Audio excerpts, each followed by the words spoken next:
ജനനായകൻ സിനിമയുടെ release date ഉറപ്പിച്ചു. ഈ വരുന്ന ഏപ്രിൽ 24-ന്, അതായത് ഇലക്ഷന് ശേഷം സിനിമ റിലീസ് ചെയ്യാനാണ് കെവിഎൻ കമ്പനി പ്ലാൻ ചെയ്തിരിക്കുന്നത്. ഈ പ്ലാൻ പ്രകാരം കെവിഎൻ കമ്പനി ഡിസ്ട്രിബ്യൂട്ടേഴ്സുമായി ഒരു മീറ്റിംഗ് വെച്ചിരിക്കുകയാണ്. ആ മീറ്റിംഗിന് ശേഷം OTT പ്ലാറ്റ്ഫോം ടീമിനോടുകൂടിയും ഒരു മീറ്റിംഗ് വെച്ച് ഈ വരുന്ന ഏപ്രിൽ 24-ന് സിനിമ റിലീസ് ചെയ്യാനാണ് കെവിഎൻ കമ്പനി പ്ലാൻ ചെയ്തിരിക്കുന്നത്. ഡിസ്ട്രിബ്യൂട്ടേഴ്സ് സിനിമയ്ക്ക് സപ്പോർട്ട് നൽകുന്നുണ്ട്. കാരണം സിനിമ തിയേറ്ററിൽ റിലീസായാൽ അവർക്ക് വലിയ ലാഭമായിരിക്കും കിട്ടുക. എന്നാൽ OTT ടീംസ് ആണ് ഇവിടെ പ്രശ്നം.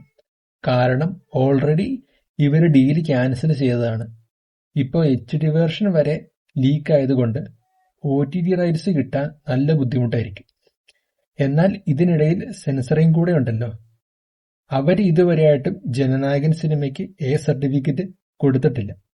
പടം ഓൾറെഡി ലീക്ക് ആയതുകൊണ്ട് തന്നെ സെൻസർ ബോർഡ് ഇപ്പോൾ കൺഫ്യൂഷനിലാണ്. സെൻസർ ബോർഡ് നേരത്തെ സർട്ടിഫിക്കറ്റ് കൊടുത്തിരുന്നെങ്കിൽ പടം പൊങ്കലിന് തന്നെ റിലീസാകുമായിരുന്നേ. അതിന്റെ പേരിൽ തന്നെ ആരാധകർക്ക് സെൻസർ ബോർഡിനോട് ചെറിയ ദേഷ്യമൊക്കെ ഉണ്ട്.